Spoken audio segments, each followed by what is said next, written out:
లో జరిగిన అవకతవకల్లో కేసీఆర్ జైలుకి వెళ్ళనున్నారా? అసలు కేసీఆర్ శాసనసభకు వెళ్ళడానికి ఎందుకంత ఆసక్తి చూపడం లేదు? శాసనసభకు వెళితే తమకు సరైన గౌరవం దక్కదని భావిస్తున్నారా? అసలు గులాబీ బాస్ మధ్యలో ఏముంది?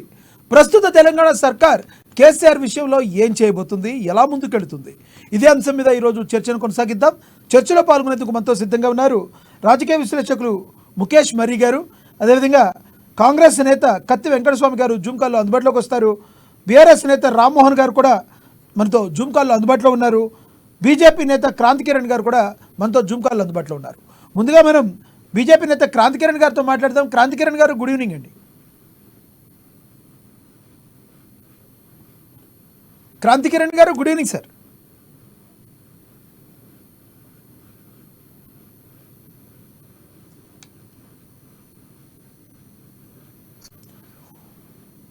రైట్, బీఆర్ఎస్ నేత రామ్మోహన్ గారు ఉన్నారు, ఆయనతో మాట్లాడదాం.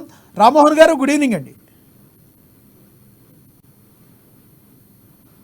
రామ్మోహన్ గారు, నా వాయిస్ వినబడుతుందా మీకు?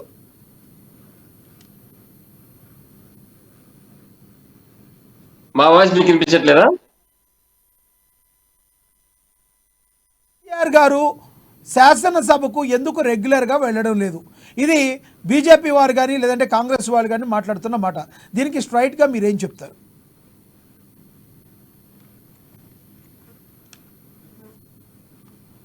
మీ వాయిస్ వినిపించట్లేదు.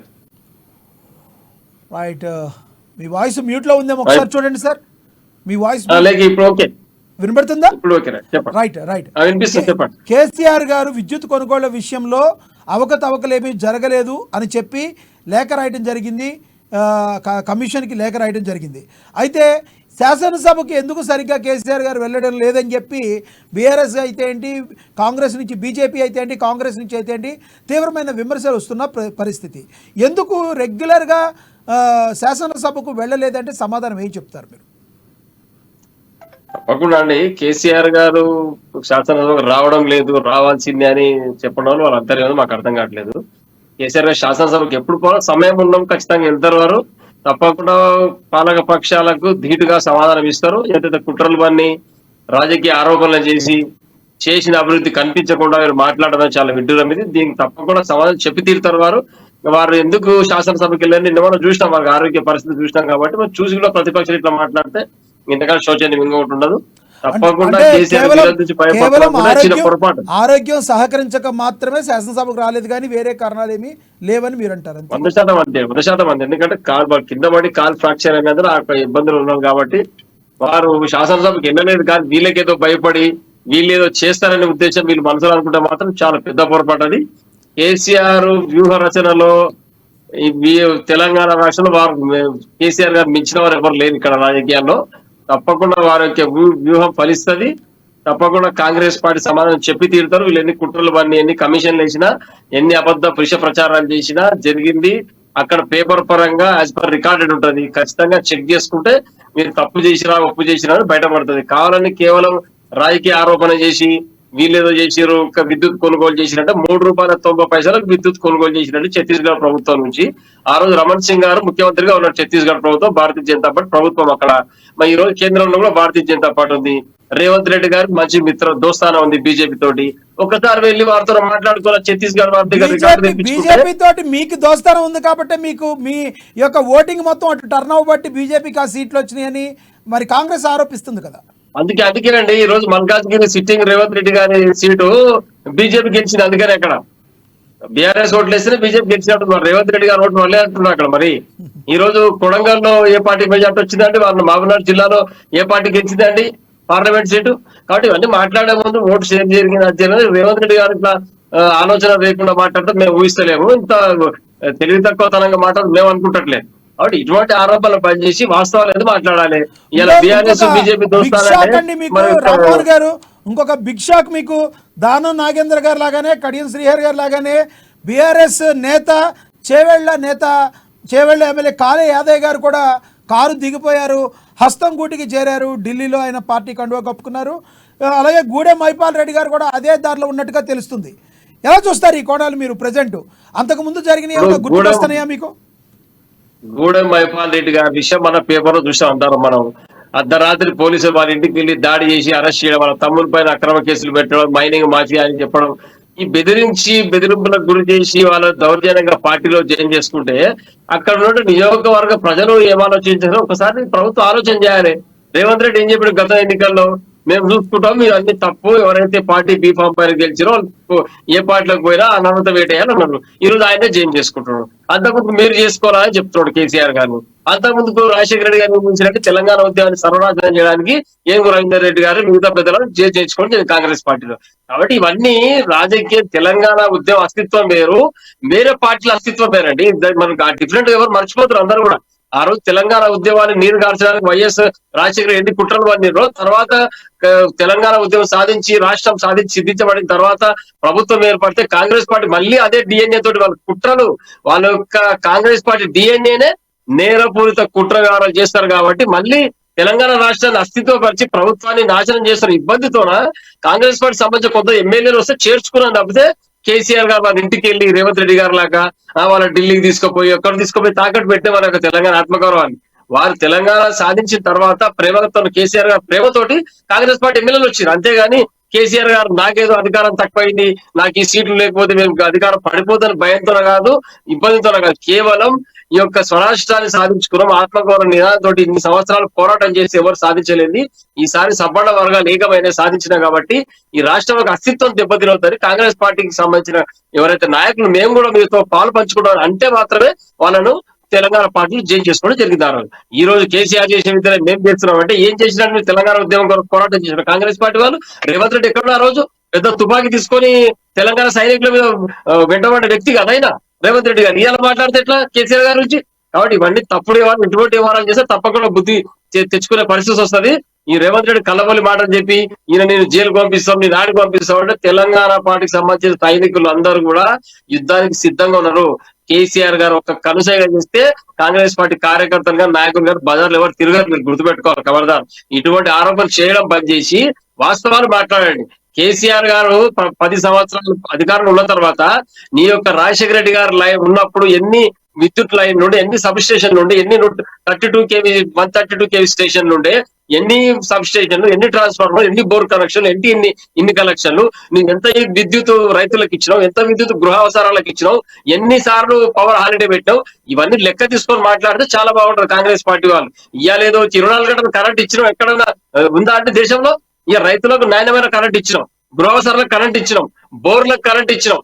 లక్ష బోర్లు కనెక్షన్ లేకపోయినాయి కేసీఆర్ గారి ప్రభుత్వంలో. నీళ్లు పెరిగినాయి, వాళ్ళకి అందుబాటులో వచ్చింది, రైతన్నలు సంతోషంగా బతుకుతాం అంటే ఈ రోజు మళ్ళీ వచ్చి పవర్ కట్ పెట్టినాం. ఇవాళ రేవంత్ రెడ్డి మళ్ళీ మాట్లాడతాం ఈ రోజు కేసీఆర్ గారి పైన. ఇటువంటి తాటాకి షప్పులకి ఎవరు భయపడరు. ఒక్క విషయం వినండి, మీరు కొన్ని గణాంకాలు మీకు చెప్తాను నేను ఏం జరిగింది అనేది. 220 kV సబ్ స్టేషన్లు 51 నుంచి 103 పెరిగినాయండి 10 సంవత్సరాల లోపల. ఇది పూర్తిగా సమాచారం మీరు రైట్ టు ఇన్ఫర్మేషన్ యాక్ట్ పెట్టి తీసుకొని రావచ్చు ప్రభుత్వం నుంచి. 33 సబ్ స్టేషన్ 2138 నుంచి 3250 పెంచుకున్నాం మనం. అదేవిధంగా విద్యుత్ లైన్ మొత్తం 4.8 లక్షలు ఉంటే 2023 నాటికి 5700 విద్యుత్ లైన్ పెంచుకున్నాం మనం. ఇవన్నీ మాట్లాడితే ఆలోచన చేసి మాట్లాడాలి కాంగ్రెస్ కార్యకర్తలు కానీ ఎవరైనా కానీ. ఏముందంటే ఈ రోజు రాష్ట్రం ఏర్పడినాటికి 19 లక్షల బోర్ కనెక్షన్లు ఉన్నాయి. ఎప్పుడైతే 2023 నాటికి మనం 27.5 మీరు చెప్తే గతంలో బీఆర్ఎస్ పార్టీ ఎవరిని ఆ రకంగా తమ పార్టీలోకి తీసుకోలేదంటారా? వేరే పార్టీ వాళ్ళని ఎవరు చెప్పిన క్లారిఫికేషన్ మీకు ఇచ్చిన. బీఆర్ఎస్ పార్టీ గాని మిగతా పార్టీలకు గాని అస్తిత్వం గాని పోరాట పటిమ గాని దాని యొక్క లక్ష్యం గాని వేరే అండి. బీఆర్ఎస్ పార్టీ తెలంగాణ సాధించడానికి ఏర్పడ్డ పార్టీ, మనం సీరియస్ గమనించాలి. రైట్. ఇక్కడ మిమ్మల్ని క్వశ్చన్ అడగాలి. బీఆర్ఎస్ పార్టీ తెలంగాణ ఆత్మగౌరవాన్ని సాధించడానికి పార్టీ అని అంటున్నారు. మరి టీఆర్ఎస్ పార్టీ ఏంటండి? టీఆర్ఎస్ అసలు బీఆర్ఎస్ గా మారడానికి గల ప్రధాన కారణం ఏంటి చెప్తారా మీరు? ఒక్కటే కారణం అండి, ఎప్పుడైతే తెలంగాణ సాధించిన తర్వాత ఈ యొక్క ఉత్తరాది రాష్ట్రాలు, ఈ యొక్క దక్షిణాది రాష్ట్రాల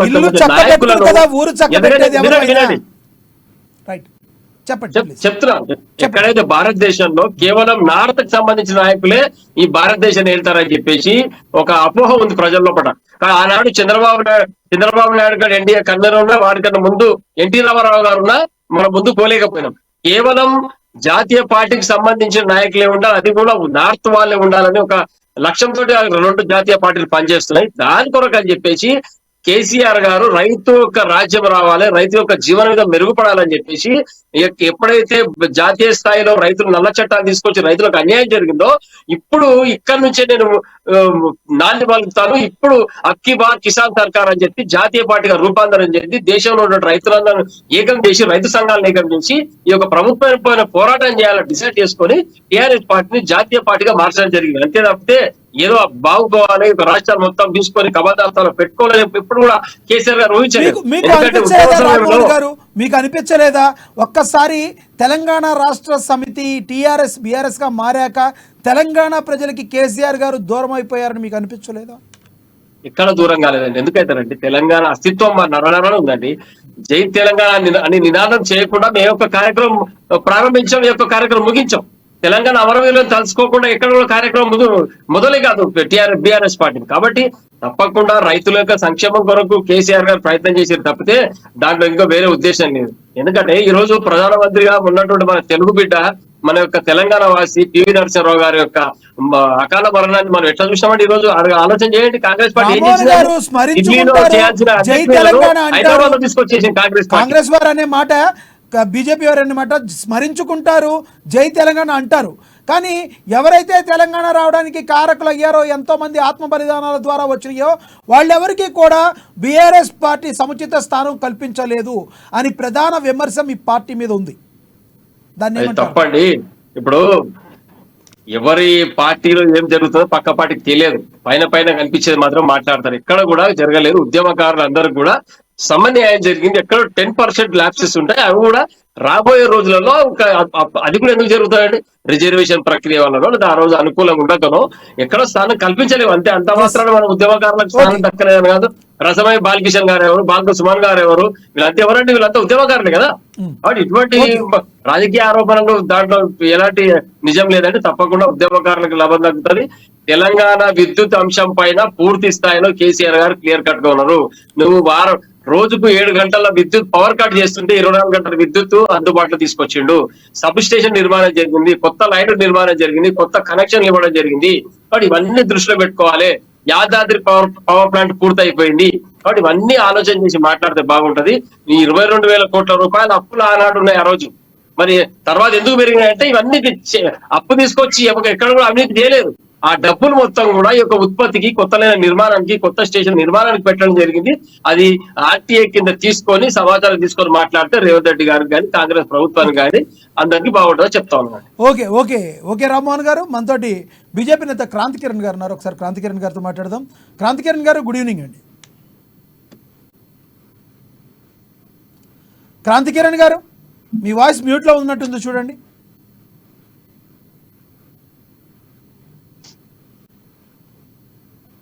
క్రాంతి కిరణ్ గారు, నా మాట వినబడుతుందా మీకు?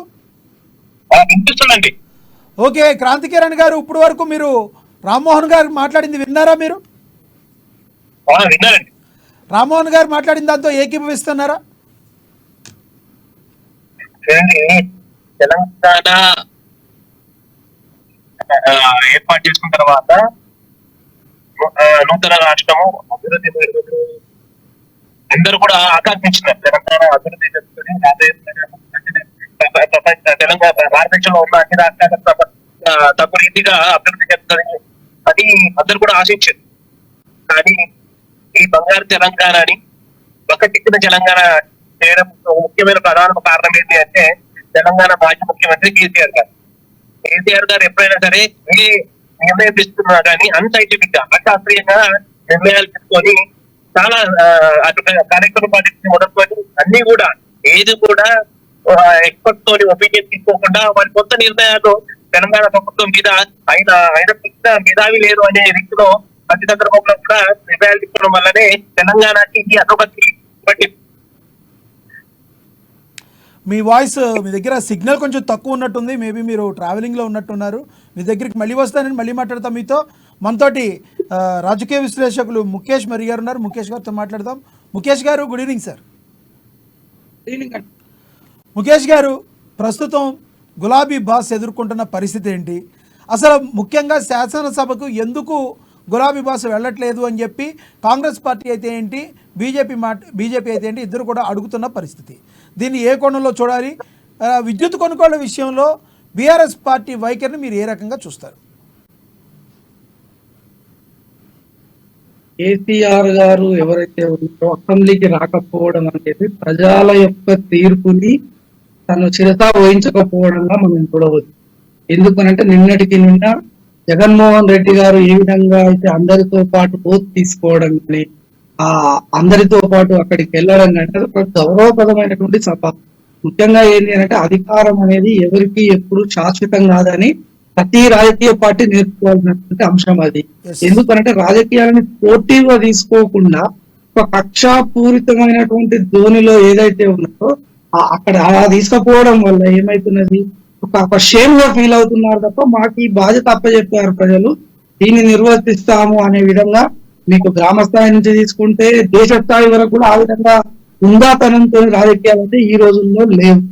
అందులో భాగంగా కేసీఆర్ గారు మరి ఇప్పుడు వచ్చే ఫైనాన్స్ మీటింగ్లకి వస్తాడా రాడా అనేది కూడా మనకు తెలియదు. ఖచ్చితంగా రావాలి, రాకపోతే గౌరవప్రదంగా రాజీనామా. ముఖేష్ గారు, ప్రధానమైన కారణం గతంలో ఎవరైతే ప్రభుత్వంలో ఉన్నారో మీరు అన్నారు కాబట్టి, జగన్మోహన్ రెడ్డి కావచ్చు, లేదంటే కేసీఆర్ కావచ్చు, ఎవరైనా కావచ్చు, గతంలో ప్రతిపక్షాలని సరిగ్గా గౌరవించి ఉంటే, వారికి ప్రతిపక్ష సముచిత స్థానం కల్పించి ఉంటే ఈ రోజున ఇటువంటి పరిస్థితి ఇప్పుడు ప్రతిపక్షంలో ఉన్న నాయకులకు వచ్చేది కాదు అని ప్రధాన రాజకీయ విశ్లేషకుల మాట. మీరు దాంతో ఏకీభవిస్తారా? ముఖ్యంగా నేనేమంటానంటే అసెంబ్లీ అనేది అత్తగారిల్లు కాదు గౌరవించడానికి. ప్రజాస్వామ్యబద్ధంగా అందరికీ సమాన హక్కులు ఉంటాయి. మనం చూస్తా ఉంటాము సిపిఐ సిపిఎంలలో ఒక్క ఎమ్మెల్యే ఉన్నా వాళ్ళు చేసేటటువంటి పబ్లిక్ కోసం చేసేటటువంటి రిప్రజెంటేషన్ ఎంత హేతుబద్ధంగా ఉంటది. వాళ్ళలో పాపం ఏదైతే అధికారంలో ఉండాలి, ఉంటేనే మేము ప్రజల గురించి మాట్లాడతామని వాళ్ళు ఎప్పుడు అనుకోరు కమ్యూనిస్ట్ పార్టీలో. కానీ కేవలం ఈ బూర్జువా పార్టీలు అని చెప్పే ఈ మెయిన్ పార్టీలు ఏవైతే ఉంటాయో వీళ్ళు మాత్రమే ఈ ప్రజల యొక్క తీర్పుని ప్రతిపక్షాన్ని అగౌరవపరచడం కాకుండా ప్రజల యొక్క ఇప్పుడు మీరు చెప్పేది బూర్జువా పార్టీలని ఈ పార్టీలు అంటున్నారు, సిపిఎం పార్టీలని ప్రజలు ఎందుకు వ్యతిరేకించారంటారు? మరి ప్రజలు వ్యతిరేకిస్తేనే కదా వాళ్ళు ఒకటికి పడిపోయారు. వాళ్ళని పొగుడుతున్నారా?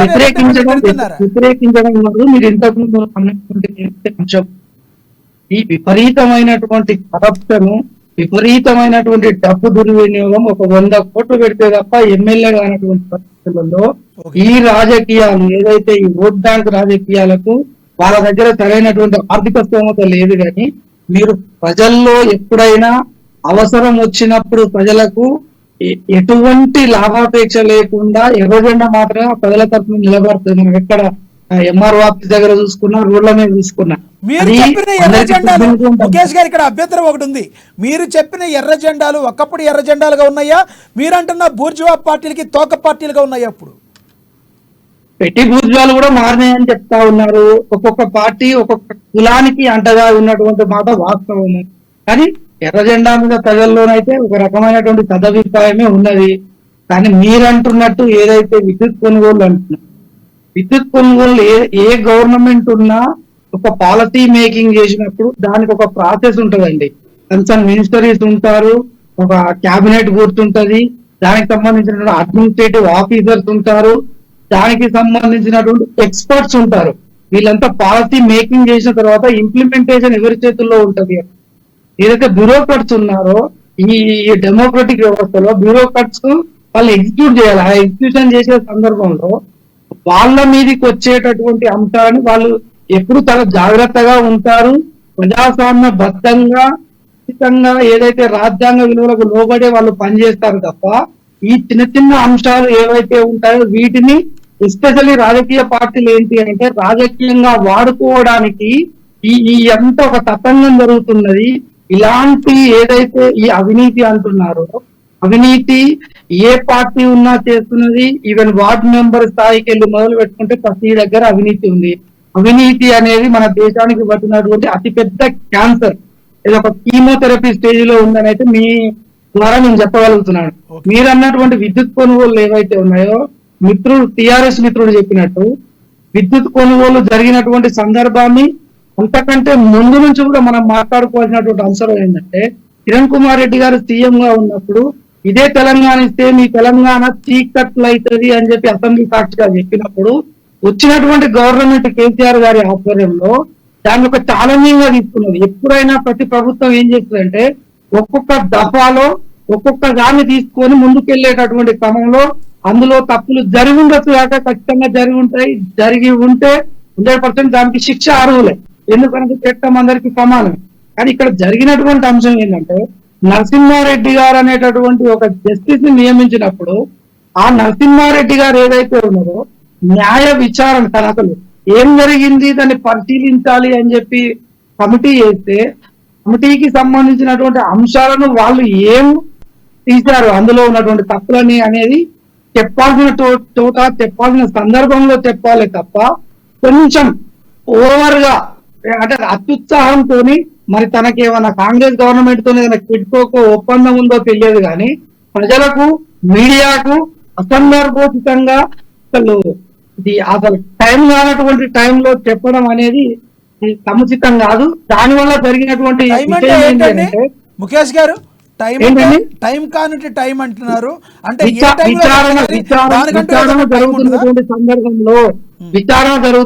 సందర్భంలో విచారణ పూర్తి కాకముందే ఆయన ఒక జడ్జిగా చేసినటువంటి వ్యక్తిగా కంప్లీట్ ఒక కంక్లూజన్ కు రాకముందే అయ్యుండొచ్చు చేసి ఉండొచ్చు అని ఆయన ప్రెస్ మీట్ పెట్టి ఒక ప్రిడిక్షన్స్ చెప్పాల్సినటువంటి ఆయన ఒక జ్యోతిష శాస్త్రజ్ఞుడు కాదు, లేకపోతే భవిష్యత్తును చెప్పేటటువంటి ఇంకో అతను కాదు కదా.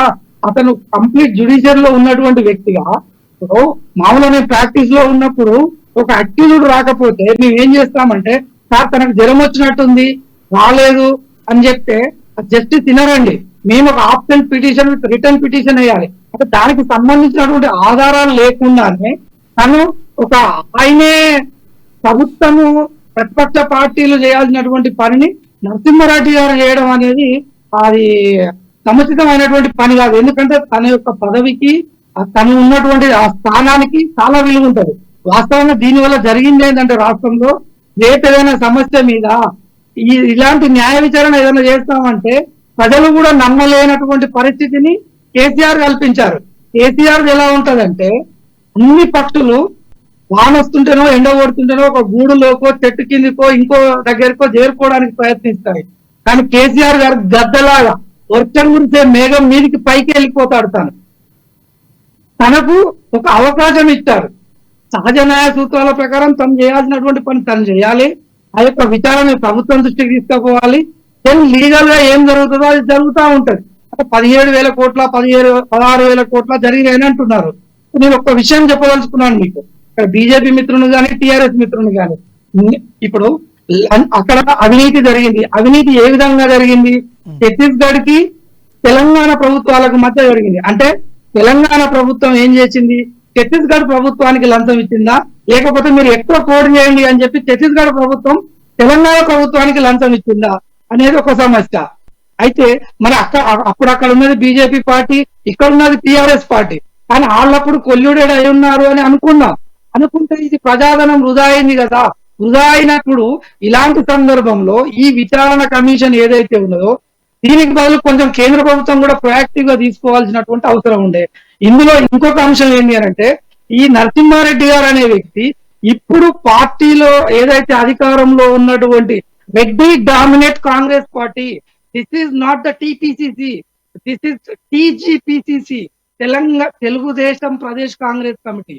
ఎందుకు అనంటే కేసీఆర్ గారి తెలంగాణ ప్రభుత్వంతో మొదటిసారిగా చంద్రబాబు నాయుడు పోటీ పడలేనటువంటి సందర్భంలో ఆంధ్రాలో చంద్రబాబును ఓడగొట్టారు చిత్తుగా ఆంధ్ర ప్రజలు.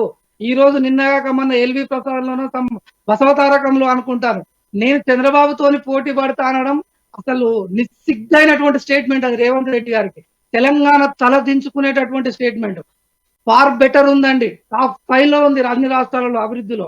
తను ఎక్కడనో సింగపూరో మలేషియానో వేరే దేశాలతోని పోటీ పడుతుంది నా తెలంగాణ అని చెప్పాలి. కానీ ఎక్కడో వెనుకబడినటువంటి ఆంధ్రప్రదేశ్ తోని పోటీ పడతాం నా గురువు చంద్రబాబు అని చెప్పడం అనేది తెలంగాణ సమాజం రెడ్డి డామినేషన్ గా ఉంది కాంగ్రెస్ లో అని చెప్తున్నారు మీరు. 100%. మరి బీఆర్ఎస్ పార్టీలో బీఆర్ఎస్ పార్టీలో ఎంతమంది దళితులకి న్యాయం జరిగింది, ఎంతమంది బీసీలకి న్యాయం జరిగింది? వెలమ అధికారుల డామినేషన్ ఉంది కాబట్టి టిఆర్ఎస్ పార్టీని తీసి నేలకు కొట్టిరు. ఈ రోజు రెడ్డి డామినేషన్ ఉంది కాబట్టి ఆలోచిస్తున్నారు ఎస్సీ ఎస్టీ బీసీలు చాలా జాగ్రత్తగా ఉండాలి. అడ్మినిస్ట్రేషన్ లో ఉన్నటువంటి అధికారులు కానీ పదవుల్లో ఉన్నటువంటి ఈ రెడ్లు కానీ ఏంది అంటే మాది రాష్ట్రం మాది ప్రభుత్వం అని చెప్తున్నారట. మీరు ఎంత ఉన్నారంటే 10-15% ఉన్నటువంటి మీరు 5% లేనివాడు వాడే వెళ్తాడు మనం వెళ్దాం అని చెప్పి వచ్చినటువంటి మీరు ఇలా ఎస్సీ ఎస్టీ బీసీలు ఎక్కడ పోవాలి బ్రదర్? అంతగా మీరు రెడ్లు వెలువలు ఏలుకుంటుంటే మిగతా వాళ్ళ పరిస్థితి ఏంది? వాళ్ళ యొక్క రిప్రజెంటేషన్ ఏంది? మీరు ప్రజాస్వామ్యంలో మీరు అది కదా మాట్లాడాల్సింది. మీడియా కూడా ముఖ్యంగా నేను చెప్తా ఉన్నాను, ప్రతి సందర్భంలో ఇదే ఆంధ్రజ్యోతి కావచ్చు, ఇదే ఈనాడు కావచ్చు, ఏదైనా ఆంధ్ర పత్రికలు ఉన్నటువంటి పత్రికలు మీడియా యాజమాన్యాలు ఏం చేస్తున్నాయంటే సమయం వచ్చినటువంటి ప్రతిసారి తెలంగాణని కించపరిచే వ్యాఖ్యలు చేస్తా ఉన్నాయి. మీకు అభ్యంతరం ఉంటే కేసీఆర్ తో గొడవపడండి. టిఆర్ఎస్ ను గొడవగొట్టారు కదా, ఎంపీ స్థానాల్లో ఒక్కటి రాకుండా చేశారు కదా, భూస్థాపితం చేయండి. 36 మంది ఉంటే 36 మందిని తీసుకోండి. తెలంగాణ ప్రజలకు ఎటువంటి అభ్యంతరం లేదు. కానీ ఏదైతే కాంగ్రెస్ ప్రభుత్వం వచ్చిన తర్వాత తెలంగాణ అనే పదం ప్రభుత్వ పెద్దల నుంచి వినబడడం లేదు. అసలు ఆ తెలంగాణలోనే ఉన్నవా అనే ఆ అపోహ కూడా జనాల్లో కలుగుతా ఉన్నది. వీటన్నిటికీ రెక్టిఫికేషన్ ఇవ్వాలి. మీరు అక్కడేదో చంద్రబాబుకు జిమ్మదారి కాదు, జవాబుదారి కాదు, ఇక్కడ ఉన్నటువంటి మోడీకి కాదు, తెలంగాణ ప్రజలు మీకు అధికారం ఇచ్చారు, అంతకంటే మంచిగా పాలించమని చెప్తా ఉన్నారు తప్ప మీరు కొన్ని ఎప్పటికప్పుడు ఫ్యాబ్రికేటెడ్ ఫాల్స్ ఇన్ఫర్మేషన్ పబ్లిక్ లోకి ఇచ్చి ప్రజా ఉపయోగం లేనటువంటి చర్చలను ప్రజల్లో పెడుతూ ప్రజాహితాన్ని మర్చిపోతూ ప్రజాస్వామ్యాన్ని కూని చేయడం. ఇంకొకటండి, ప్రజాధనాన్ని టిఆర్ఎస్ లో కేసీఆర్ గారు చేశారు, అది 100%. కానీ ఇప్పుడు రేవంత్ రెడ్డి గారు చేస్తా ఉన్నది ఏంటి? నేను నిన్ననో మొన్ననో చూశాను, ఒక వేరే దేశం ఉన్నటువంటి ప్రధానమంత్రి ఢిల్లీకి వస్తే తను నార్మల్ క్లాస్ ఫ్లైట్ లో వస్తే ఇప్పటికి నేను అనుకుంటాను 7-8 నెలలు అయినట్టున్నది, పోయిన ప్రతిసారి స్పెషల్ చార్టెడ్ ఫ్లైట్ లో పోతున్నాడు రేవంత్ రెడ్డి. ఇన్ని పైసలు నీకు ఎక్కడి నుంచి వచ్చినాయి రేవంత్ రెడ్డి? ప్రజల పైసలా? నువ్వు నీ పార్టీ పనులకు పోయినా, నువ్వు లేకపోతే ప్రభుత్వం దగ్గరికి పోయినా ఈ స్పెషల్ చార్టెడ్ ఫ్లైట్లు వేసుకొని నెలకు 4-5 సార్లు తిరగడం. గత ప్రభుత్వంలో ఎవరు కూడా అలా ప్రజాధనంతో వెళ్ళి రాలేదంటారా? ఫ్లైట్ లో 100% వచ్చారు, ప్రజాధనంతో పోయి వచ్చారు. కానీ ప్రతిసారి పార్టీ పనులు పెట్టుకొని పార్టీ పనుల పేరు మీద మళ్ళీ ఒకటి చిన్న ఫైల్ ఇది పెట్టుకొని పోవడం. 10 సార్లు ఢిల్లీకి ఏం పని ఉంటుందండి? నీకు ప్రజలు ఇచ్చింది ఇక్కడ, నువ్వు రిమోట్ ముఖ్యమంత్రి చేయాల్సిన పని కూడా మీరో నేనో కెమెరా ముందు నిర్ణయించేస్తే ఎలా ముఖేష్ గారు? నేను ఒక ప్రజలుగా, నేను ఒక ఓటరుగా నేను అడిగేటటువంటి హక్కు ఉంటది. మీరు ఒక మీడియాగా మీరు చెప్పాల్సినటువంటి బాధ్యత ఉంటుంది. కరెక్టే. ఇప్పుడు అవతల దగ్గర నుంచి మాట్లాడేటప్పుడు ముఖ్యమంత్రికి ఒక పని కాదు కదా, 4 కోట్ల మంది 5 కోట్ల మంది తెలంగాణ ప్రజలందరికీ కూడా ఎన్నో పనులు చేయాల్సి ఉంటుంది. కాబట్టి ప్రజల అవసరార్థం ఆయన తిరుగుతూ ఉంటారు, ఆయన సొంతగా తిరగరు కదా. ఆ లెక్కొస్తే వాళ్ళు రేవంత్ రెడ్డి గారే సపరేట్గా ఏం తిరగట్లేదు కదా, ఢిల్లీ నుంచి హైదరాబాద్ నుంచి ఢిల్లీకి అందరు ముఖ్యమంత్రులు ఎవరు తిరుగుతా ఉన్నారు? గతంలో ఏ ముఖ్యమంత్రి అయినా తెలంగాణ రాష్ట్ర ప్రజల అవసరార్థం ఢిల్లీకి వెళ్ళొస్తూ ఉంటారు. దాన్ని కూడా మనం భూతత్వం కోణంలో చూస్తే ఎలా? 100 సార్లు అండి, 100 సార్లు పోతూ ప్రజాధనం దుర్వినియోగం అనేది మనం జస్టిఫికేషన్ చేసుకోవచ్చు యాజ్ ఎ సింపథైజర్ గా. I'm okay with the Revanth Reddy, I'm okay with the Congress party. నాకు ఎప్పుడు వ్యక్తులతోని ఎటువంటి అది ఉండదు. కానీ వ్యవస్థ, ప్రజలు ఎక్కడ పోతా ఉన్నారు, పరిపాలన ఎక్కడ పోతా ఉన్నది, ఇక్కడ ఎట్లా ఉంది తెలంగాణ ప్రజల కంటే, ఐఎమ్ సారీ టు సే, తల్లిదండ్రి చచ్చినటువంటి పిల్లల పరిస్థితి ఏ విధంగా ఉందో తెలంగాణ ప్రజల పరిస్థితి ఆ విధంగా ఉందండి. కారణం ఎవరంటారు? ఇప్పుడు మన ఏమంటారు చూడు, ఈయన మీద కోపంతో ఈయన కోటేసినారు.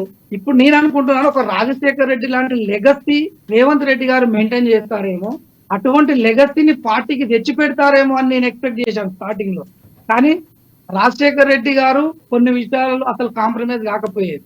ఎప్పుడైతే ఒకటే గుర్తుపెట్టుకోండి, తెలంగాణ ప్రజలు జగన్మోహన్ రెడ్డిని యాక్సెప్ట్ చేస్తారు కానీ చంద్రబాబు నాయుడిని యాక్సెప్ట్ చేయరు.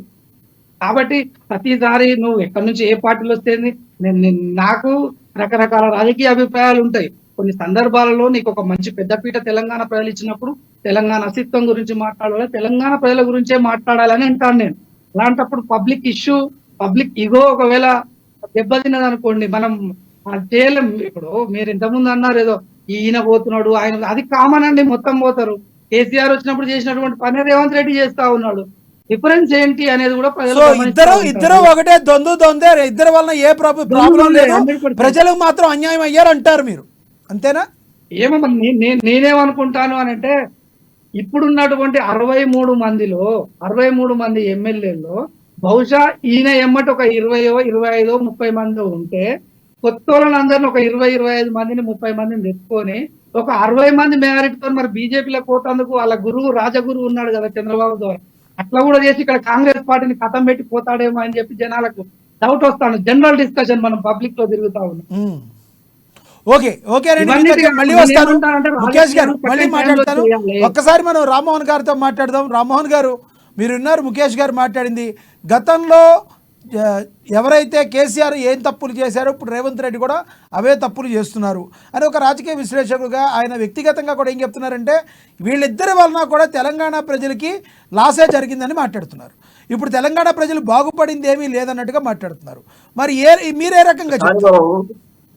లేదు, ఒక్కసారి మనం గమనించాలి. ఎందుకంటే కేసీఆర్ గారి పార్టీతో మిగతా పార్టీలకు కానీ రాష్ట్రంలో నాయకులకు కానీ ముడిపెట్టడం సమంజసం కాదని నాకు అనిపిస్తుంది. ఎందుకంటే కేసీఆర్ గారి కంటే ముందు కూడా తెలంగాణ అస్తిత్వం కొరకు చాలా మంది పోరాటం చేశారు, కానీ ఎవరు కూడా సక్సెస్ కాలేకపోయారు. కొంతమంది అమ్ముడు పోయారు కాంగ్రెస్ యొక్క కుట్రల వల్ల, వాళ్ళు వేసిన ఇందిరాగాంధీ గారి బ్లాక్ మెయిల్ వల్ల తెలంగాణ రాష్ట్ర పోరాటాన్ని, తెలంగాణ ప్రజల ఉద్యమ పటిమను మొత్తం ఇందిరాగాంధీ గారి బ్లాక్ మెయిల్, సోనియా గాంధీ, మీరు ఎవరంటున్నారు? ఇందిరాగాంధీ బ్లాక్ మెయిల్ అండి, మర్రిచెన్నారెడ్డి గారిని టీపీఎస్ పేరు మీద తెలంగాణ ఉద్యోగ ఉవ్వెత్తులు లేస్తే సర్వనాశనం చేసిన పార్టీ కాంగ్రెస్ పార్టీ.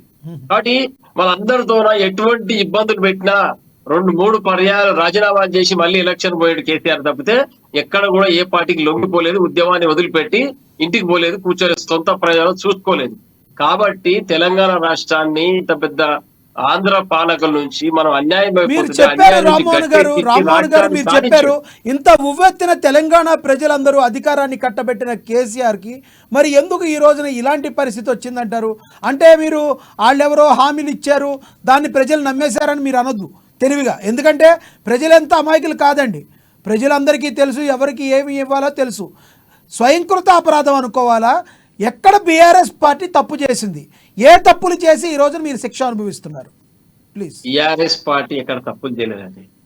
పరిపాలన లోపల కేసీఆర్ గారు సబ్బండ వర్గాలకు మన యొక్క సంక్షేమ పథకాలు అందాలని ప్రయత్నం చేశారు.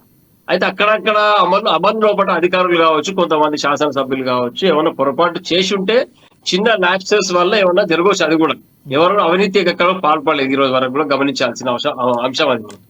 కేసీఆర్ గారు నిరంతర తపనంతా కూడా ఈ యొక్క మరి ఏంటి సార్, మీరేమో ఏమి అవినీతికి పాల్పడలేదంటారు, ఓ పక్కనేమో పోలీస్ అధికారుల దగ్గర నుంచి ఎంతో మంది ఫోన్ ట్యాపింగ్ కేసులు, ఏమి మాట్లాడకపోతే కాదు సార్ ఎదటోళ్ళ మనసుల్లో ఏముందో తెలుసుకోవాలనే ఈ తపన ఉంటుంది చూశారు, దేనికి ఉందంటారు ఆ తపన? ఒక్క విషయం మనం గమనించాలండి. ఎక్కడ మేము ఫస్ట్ సార్ అదే చెప్తున్నాను, ప్రతి ప్రభుత్వంలో కొంతమంది ఫోన్ ట్యాపింగ్ చేయబడతాయని ఎవరైతే ఫోన్ ట్యాపింగ్ లో ఉన్నారో వాళ్ళే మాట్లాడడం జరిగింది. ఎవరైతే పోలీస్ అధికారులు ఫోన్ ట్యాపింగ్ లో ఉన్నారో ఆ నిందితులుగా పేర్కొపడ్డారో వాళ్ళందరూ ఏమన్నారండి, గడిచిన ప్రభుత్వంలో కూడా ప్రతి ప్రభుత్వంలో అది ఆనవాయితీ ఫోన్ ట్యాపింగ్స్ కొంతమంది చేస్తామని చెప్పినారు, వాళ్ళే చెప్పినారు. రాజ్యాంగబద్ధంగా ఫోన్ ట్యాపింగ్ నేరం కదా, ఏదో ఉగ్రవాదులకు సంబంధించో ఏ నక్సలైట్లకు సంబంధించి ఏదైనా ఆపరేషన్కి సంబంధించి ప్రజలకి విఘాతం కలిగించే వాళ్ళకి ఎవరైనా ఉంటే అది, కానీ ప్రజాప్రతినిధులు అనేవాళ్ళు ఉండి ఎవరి ఫోన్లు పడితే వాళ్ళు ట్యాపింగ్ చేయడానికి అవకాశం లేదు, రాజ్యాంగంలో కూడా లేదు. అదే చెప్తున్నా, ఆ యొక్క అంశంలో కూడా వీళ్ళు ఏమైనా అడ్వాంటేజ్ తీసుకొని పోలీస్ అధికారులు ఏమైనా లబ్ధి పొందడానికి ఇంకేమైనా నల్లధనం సంపాదించుకోవడానికి చేసిరేమో అని విచారణలో తేలుతుంది. వాళ్ళు పోలీసు ఎవరైతే ఉన్నారో నిందితులు జైల్లో ఉన్నారు కాబట్టి ఆ అంశంపై మనం ఎక్కువ డిస్కస్ చేసిన ఇబ్బందికర పరిస్థితి ఉంటుంది. కాబట్టి అది ఫోన్ ట్యాపింగ్ అనే అంశం ఖచ్చితంగా వాళ్ళు నిందితులు ఎవరైతే శిక్ష పడుతుంది, వాళ్ళు జైల్లో ఉన్నారు, బెయిల్ కూడా రావడం లేదు కాబట్టి అటు కోర్టు పరిధిలో ఉంది. ఫైనల్ గా మీరు అనేది ఏంటంటే రాజకీయ నాయకులు బానే ఉంటారు, సంబంధిత అధికారులకు మాత్రం నోటీసులు వెళ్తాయి అంటారు, అంతేనా? అట్లా రాజకీయ నాయకులు ప్రమేయం ఉంటే రాజకీయ నాయకులు కూడా దాన్ని శిక్ష ఎదుర్కోవాల్సింది.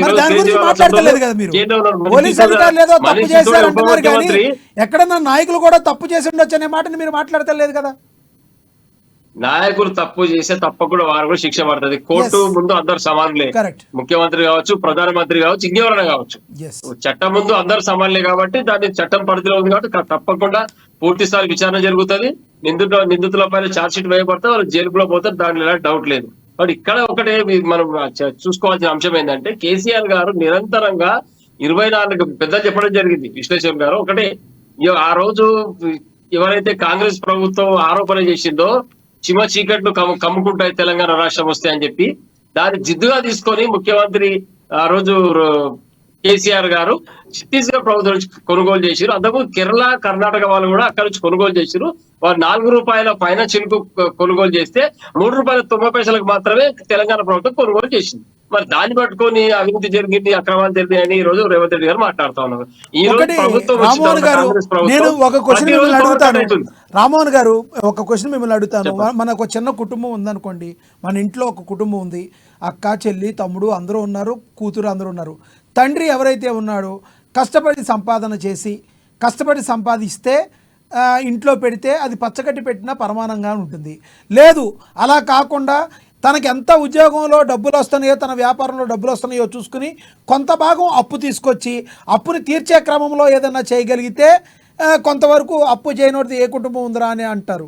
కానీ ఎంత తెస్తున్నామో అప్పు తెరవకుండా ఈ రోజున మన యొక్క పార్టీ అజెండా కోసమో వ్యక్తిగత అజెండా కోసమో అనేక రంగాల్లో అప్పులు చేసుకుంటూ పోతే వెనకాల వచ్చే ప్రభుత్వానికి కావచ్చు, ప్రజలకే కావచ్చు, అది పెనుభారంగా మారే అవకాశం లేదా? ఇది వ్యక్తిగతంగానో పార్టీ అజెండా కోసం వచ్చేసింది కాదంటారా? విద్యుత్ కొనుగోలు కావచ్చు, ఏదైనా కావచ్చు. ఎక్కడ కూడా కుటుంబ పెద్ద డబ్బులు తీసుకొచ్చి జల్సాలో చేరండి. కుటుంబ పెద్ద గుర్తుపెట్టుకోండి, ఎప్పుడైనా ఎవరు కానీ ఒక కుటుంబం తండ్రి నడిపే వ్యక్తి అప్పు తీసుకొచ్చిన దాని నుంచి కన్స్ట్రక్షన్ కార్యక్రమం, నూతన వ్యాపారం కానీ డబ్బులు వచ్చే పని చేస్తారు ఎవరు కూడా. ఇప్పుడు అదే జరిగింది. ఈరోజు గమనించండి, 800 మెగావాట్ల కొత్తగూడెం 5th స్టేజ్, 600 మెగావాట్ల Bhupalli Kakatiya power plant 2nd stage, 1080 మెగావాట్ల మనుగూరు భద్రాద్రి, సింగరేణి 2nd స్టేజ్, 240 మెగావాట్ల దిగువ జూరాల హైడ్రల్ ప్రాజెక్ట్, ఇవన్నీ కూడా ఈ అప్పు తీసుకొచ్చే డబ్బులతో నిర్మాణం చేయడం జరిగిందండి. మనం ఇవన్నీ గమనించుకోకుండా 26,000 కోట్ల మీద 4,000 మెగావాట్ల యాదాద్రి పవర్ ప్లాంట్ నిర్మాణం పూర్తయింది. రాష్ట్రంలో ప్రతి ఇంటికి పరిశ్రమ నిరంతరమైన విద్యుత్ 400 kV సబ్ స్టేషన్ 6 నుంచి 25 పెంచుకున్నామండి. మనం ఆలోచన చేయండి మీరు. అంతకు ముందుకు తెలంగాణ వచ్చిన ఈ రాష్ట్రం ఏర్పడిన తర్వాత తెలంగాణ రాక ముందుకు 6 స్టేషన్లు 400 kV 6 మాత్రమే ఉండేది, దాన్ని 25 పెంచుకున్నాం మనం. అదేవిధంగా 220 kV సబ్ స్టేషన్లు 51 నుంచి 103 పెంచుకున్నాం, అంటే డబల్ చేసుకున్నాం ఇంచుమించుగా మనం. మరి దాంతో పాటు 132 సబ్ స్టేషన్ 176 నుంచి 250 చేసుకున్నాం. ఇవన్నీ మనం గమనించి వదిలిపెట్టి అప్పయింది. అందులో ఇంకోటి రైతులకు నిరంతరం 24 గంటల ఉచిత కరెంటు సబ్సిడీ పైన 42,000 కోట్ల రూపాయలు ఆ సబ్సిడీ వల్ల జరిగింది. ఈ డబ్బులు కూడా ఎక్కడ కంక్లూడ్ చేయండి సార్. అందుకే అంటున్నారు, ఖచ్చితంగా కేసీఆర్ గారు ఎక్కడైతే అవినీతి అని చెప్తా ఉన్నారో పూర్తిగా రాజకీయ ఆరోపణ మాత్రమే.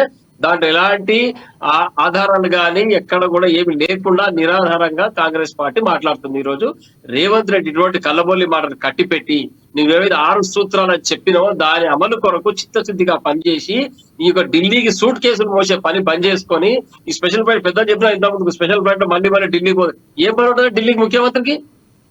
ఇప్పుడు రాష్ట్ర ప్రభుత్వం తరఫున ప్రత్యేక ప్రతినిధిగా డాక్టర్ మల్లు రవి గారిని అక్కడ పెట్టడం జరిగింది. వారి తర్వాత ఇప్పుడు జితేందర్ రెడ్డి గారు అక్కడ బాధ్యత తీసుకోన్నారు. ఏం పని ఉంటుంది ఇక్కడ ఢిల్లీలో? మళ్ళీ రేవంత్ రెడ్డి కంటే ఇక్కడ నుంచి ఈ యొక్క కంపెనీల నుంచి రియల్ ఎస్టేట్ కంపెనీల నుంచి డబ్బులు వసూలు చేసి సూట్ కేసులో స్పెషల్ ఫ్లైట్ లో మోసుకుపోయి అక్కడ సోనియా గాంధీ కాళ్ళ దగ్గర మీ దగ్గర ఆధారాలు ఉన్నాయా? కేసు పెట్టండి సార్. స్పెషల్ ఫ్లైట్ ఎందుకు? ఢిల్లీలో ముఖ్యమంత్రి రేవంత్ రెడ్డి గారు హైదరాబాద్ నుంచి ఢిల్లీకి పోవడానికి ప్రత్యేక విమానం ఎందుకండి? విమానం లేవు హైదరాబాద్ కు, గంటకొక విమానం ఉంది కదండి. శంషాబాద్ నుంచి స్పెషల్ ఫ్లైట్ లో వెళ్ళలేదా అండి? స్పెషల్ ఫ్లైట్ లో వెళ్ళలేదా ఎవరు? కేసీఆర్ గారు. వినండి, కేసీఆర్ గారు స్పెషల్ ఫ్లైట్ ఎక్కడికి వెళ్ళలేదు. మళ్ళీ పూటకొకసారి పోలే. ఎందుకంటే ఇక్కడ పరిపాలన మనమే చేసుకున్నాం. మన రాష్ట్రం, మన పరిపాలన, మన నిర్ణయాలే. మళ్ళీ ఢిల్లీకి పోయి నువ్వు జిల్లా అధ్యక్షుడు మార్చగా ఢిల్లీకి పోవాలి, రాష్ట్ర అధ్యక్షుడు మార్చగా ఢిల్లీకి పోవాలి, మంత్రి పదవి అవునండి, ఢిల్లీకి పోవాలి. మీ దానికంటే మీ పార్టీలో ఆ నలుగురే ఫైనల్ డెసిషన్ తీసుకుంటారు కాబట్టి, ఆ నలుగురు హైదరాబాద్ లో ఉంటారు కాబట్టి ఢిల్లీకి వెళ్ళవసరం లేదు. మరి ఇదేమో జాతీయ పార్టీ, ఇది జాతీయ పార్టీ అక్కడికి వెళ్ళాలి అంటే ఢిల్లీ వెళ్ళాలి కదా సార్. మీరు అలా ఆ రకంగా మాట్లాడితే టిఆర్ఎస్ పార్టీకి వినటి పెద్దలు, టిఆర్ఎస్ పార్టీకి పొలిట్ బ్యూరో ఉంది, ఒకటి ముఖ్యమైన నాయకులు ఉన్నారు, వాళ్ళందరూ కలిసి సమిష్టి నిర్ణయం తీసుకుంటారు. కేవలం బయట ఉన్న టాక్ మాత్రమే ఇది. కేసీఆర్ ఎవరు కలవాడు ఎవరితో ఎందుకు మాట్లాడాలంటే కేసీఆర్ అందరితో మాట్లాడతాడు. ముఖ్యమైన ఉద్యమ నాయకులు అందరూ కలిసి నిర్ణయాలు తీసుకుంటారు. తప్పకుండా అవన్నీ కూడా అట్లే సంక్షేమ పథకాలను ఎవరు పెట్టిరండి, మరి అందరు సమిష్టి నిర్ణయంతో పెట్టింది. 24 గంటల కరెంట్ కావచ్చు, రైతు బంధు కావచ్చు, రైతు బీమా కావచ్చు, కళ్యాణ లక్ష్మి కావచ్చు, కేసీఆర్ గారి హయాంలో ఎప్పుడైనా అన్ని రాజకీయ పార్టీలు బట్టి అఖిలపక్ష సమావేశం ఎప్పుడైనా నిర్వహించారండి? అఖిలపక్ష సమావేశాన్ని అన్ని రాజకీయ పార్టీలను తీసుకొచ్చి అఖిలపక్ష సమావేశం నిర్వహించి తెలంగాణ ప్రజలు ఇది కోరుకుంటున్నారు, మా రాజకీయ పార్టీ నుంచి ఇది మేము అనుకుంటున్నాం, మీ రాజకీయ పార్టీ నుంచి మీరు ఏం చెప్తారు అని అఖిలపక్ష పార్టీని నిర్వహించారండి మీరు సమావేశం? ఒకసారి అఖిలపక్షం నిర్వహించారండి. ఇందులో వీళ్ళు ఎవరు సరైన సమాధానాలు సరైన సూచనలు చేయనందున వాళ్ళు ఇందుకో పార్టీ పక్క పార్టీల గారు నెంబర్ కూడా కరెక్ట్ లేదు. కాబట్టి తెలంగాణ అదేం సందర్భం రాకపోవచ్చు, అఖిలపక్షం నిర్వహించలేకపోవచ్చు. అంత మాత్రాన కేసీఆర్ గారు ఎవరి మాట వినడు, నియంతృత్వం అనేది మాటలు కాదు. అది 10 సంవత్సరాలు జరిగే అభివృద్ధి కూడా చూడాలి. అక్కడక్కడ చిన్న చిన్న ల్యాప్సెస్ ఉంటే దాన్ని సరిదిద్దుకుని పోవాలి. అంతే తప్పితే మీరు చేసుకున్నా మేము చేస్తాం, మీరు చేసిన కూడా మేము, ఇది సాకులు మాట్లాడొద్దండి. ఎప్పుడైతే మీరు ఏమనుకుంటారు ఏమనుకుంటున్నారు మీరు? కేసీఆర్ గారు ఒకటి సార్ కంక్లూడ్ చేయండి రామ్మోహన్ గారు. కేసీఆర్ గారు రానున్న రోజుల్లో కేసీఆర్ గారు ఎటువంటి స్టెప్స్ తీసుకోబోతున్నారు? గులాబీ పార్టీ ఏ రకంగా ముందుకెళ్ళబోతుంది? ఒక రకంగా చెప్తే కారు పార్టీ ఖాళీ అవుతుంది. ఏమనుకుంటున్నారు మీరు? ఎలా ముందుకెళ్ళబోతున్నారు? కంక్లూడ్ చేయండి ప్లీజ్. ఎక్కడ కూడా ఒక రాజకీయ పార్టీ అంతర్ధానం కాదండి. భూమి మీద ఎక్కడ భారతదేశం చరిత్ర, ప్రపంచ చరిత్రలో కూడా ఏ రాజకీయ పార్టీ కూడా అస్తిత్వాన్ని కోల్పోదు. మళ్ళీ చిగురిస్తుంది, మళ్ళీ ఖచ్చితంగా కొత్త సొమ్ము దిద్దుకుంటుంది. రాష్ట్ర పార్టీ పునర్నిర్మాణం జరుగుతుంది. ఎవరో ఒకరిద్దరు నాయకులు పోయినంత మాత్రాన కొత్త నాయకులు తయారు గారు అనేది మాత్రం అవాస్తవం. ఎందుకంటే ఆనాడు ఎప్పుడైతే ఎన్టీ రామారావు గారు ముఖ్యమంత్రిగా పనిచేసినాడు, వీరికంటే ధీరుడు లేడన్నారు. వారి తర్వాత చంద్రబాబు గారిని అట్లే పొగిడిరు, వారి తర్వాత రాజశేఖర రెడ్డి గారిని అట్లే పొగిడిరు, తర్వాత కేసీఆర్ గారు కూడా అట్లే పొగిడిరు. దాంట్లో ఎలాంటి డౌట్ లేదు. తప్పకుండా నాయకులు పుట్టుకొస్తూనే ఉంటారు, కొత్త నాయకులు కొత్త తరంలో నాయకత్వం వస్తూనే ఉంటుంది. ఈ తెలంగాణ పార్టీ కూడా అంతే. తప్పకుండా కాంగ్రెస్ పార్టీ చెప్పిన పనులన్నీ మెడల్ వచ్చి చేపించే వరకు టీఆర్ఎస్ పార్టీ పనిచేస్తూనే ఉంటుంది. తెలంగాణ అస్తిత్వం వరకు, తెలంగాణ సపోర్ట్ వర్గాల సంక్షేమం వరకు టీఆర్ఎస్ పార్టీ పనిచేస్తారు. ఓకే సార్, ముఖేష్ గారు కంక్లూడ్ చేయండి సార్. సమయభావం తక్కువ ఉంది, ప్లీజ్ కంక్లూడ్ చేయండి. టిఆర్ఎస్ పార్టీ ఎట్లా మీకు అదే అయిపోతుంది అనేది కారణానికి ఏంటంటే, పార్టీ అధికారంలోకి వచ్చిన తర్వాత ఎవరైతే ఆర్థిక ప్రయోజనాల ముసుగులో వీళ్ళ రాజకీయ పార్టీలోకి చేరారో వాళ్లకు ముందు వరుసలో కూర్చోబెట్టుకోవడం, వాళ్ళని పక్కల కూర్చోబెట్టుకోవడం, అసలైనటువంటి వాళ్ళని అయినోనికి ఆకులల్లా కానోనికి కంచమాలు ఎప్పుడైతే పెట్టారో ఆ కానోడు కంచమాల తిన్నోడే ఆ కంచాన్ని దాన్ని వెళ్ళిపోతున్నారు తప్ప నిజమైనటువంటి ఇప్పుడు అన్న లాంటి వాళ్ళు అన్న ఏం లబ్ధి పొందినో నాకు తెలియదు, కానీ అలాంటి కరుడు కట్టిన తెలంగాణ వాస్తవంగా టీఆర్ఎస్ తోని ఉన్నారు ఆ ఉద్యమంలో ఉన్నటువంటి వాళ్ళు. కాకపోతే ఇప్పుడు పోయే వాళ్ళంతా వాళ్ళ ఆర్థిక ప్రయోజనాల దృష్ట్యా వెళ్తున్నారు తప్ప ప్రజా ప్రయోజనాల దృష్ట్యా కాదు. వాళ్ళకి అది రాజకీయంగా ఏం అవసరం వస్తుంది, ఏ విధంగా భవిష్యత్తు ఉంటుంది అనేది మనం కొన్ని రోజుల ముందు చూడొచ్చు. నేను కాంగ్రెస్ పార్టీకి ఇచ్చేటటువంటి సూచన ఏంటి అంటే, ఎప్పుడు ఏదో ఒకటి వార్తల్లో ప్రజల నోళ్లల్లో కేసీఆర్ నో ఇంతకుముందు ప్రభుత్వాన్నో ఇంతకుముందు మంత్రులనో తిట్టిస్తూ కాలం వెళ్ళబుచ్చడం కాదు, మీరు తీసుకున్నటువంటి నిర్ణయాలు ఏవైతే ఉన్నాయో వాటి అఫర్మేటివ్ యాక్షన్స్ తీసుకునేటటువంటి క్రమంలో చూడండి. కేవలం మీరన్నట్టు 6 గ్యారంటీలని చూసి జనాలు ఓట్లు వేయలేదు, వీళ్ళ మీద విసుగు చెంది ఓట్లు వేశారు. వాళ్ళు చెప్తున్నారు కదా మేము బెటర్ పాలన ఇచ్చామని, వాళ్ళకంటే ఇంకా బెటర్ గా ఇవ్వండి, వాళ్ళు కూడా సపోర్ట్ చేశారు. మా జనాలకు మంచి జరుగుతుంది కదా, ఈసారి మేము రాలేదు ఇంకోసారి ఇంకేం చేయాలని చూసుకుంటారు తప్ప. సో ఎవరు వాళ్ళని పక్కన కూర్చోబెడతారు, ఎవరు మంచి చేస్తే వాళ్ళని ఎక్కిస్తారు. ఒకటండి, ప్రతిసారి వాడులంగా వీడులంగా ఇది చేసిండు అది చేసిండు అనే ఈ మాటలు చిల్లర మాటలన్నీ ఎక్కడ ఉంటాయి? గ్రామీణ స్థాయిలో ఎక్కడనో గల్లీలలో ఉంటాయి అవన్నీ పంచాయతీలు. అవి కాకుండా మంచిగా పరిపాలన చేయండి, ఇదే టిఆర్ఎస్ వాళ్ళతో షెబాస్ అనిపించుకోండి, జనాలతో షెబాస్ అనిపించుకోండి. ఇంకా 20 సంవత్సరాలు ఉంటే ప్రజలకు మంచి జరిగితే ఎవరుంటే ఏముందండి? టిఆర్ఎస్ ఉండాలనే ఉంది, కాంగ్రెస్ ఉండాలనే ఉంది. రేపు బీజేపీ వస్తే వచ్చే నష్టం ఏముంది? తెలంగాణ యొక్క అస్తిత్వానికి ఇబ్బంది కలిగించకండి, అందులో ఉన్నటువంటి తెలంగాణ ప్రజలకు ఇబ్బంది కలిగించకండి, ఒకే కులాన్ని పట్టుకొని ఊగులాడకండి. అందరు అందులో తెలంగాణ అన్నప్పుడు ఎస్సీ ఎస్టీలు బీసీలు ఉన్నారని కొంచెమన్నా గమనించండి.